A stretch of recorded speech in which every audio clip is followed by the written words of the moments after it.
Vraveli ti, že vysoká klenba je dobrá, ale to je moment, kedy sa s tým zdáva problém. Ak máš tuhú nohu, ktorá sa nikdy neoploští, môže zároveň bojovať s tuhými lítkami, bolestivosťou predkolenia či bolestiami členkov pri behu alebo skokoch.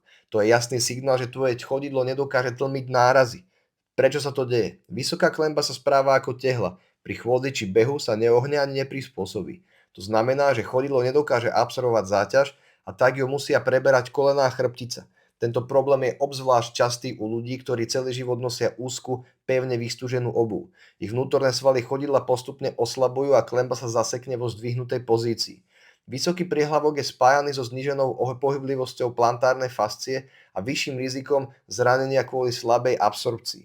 Čo sa deje, ak to necháš tak? Rigidná klenba sa časom môže viesť k nestabilite členka, plantárnej fascitíde, stresovým zlomeninám alebo zhoršenej rovnováhe.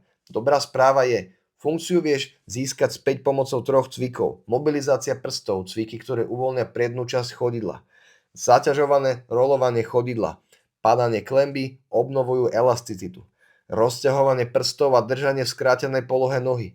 Budujú dynamickú kontrolu a izometrickú silu. Nesnaž sa na silu tlačiť na klenbu ani kompenzovať. Stačí obnoviť elasticitu a mobilitu klenby a vrátiť flexibilitu svojmu základu. Ulož si to a sleduj ma ďalej.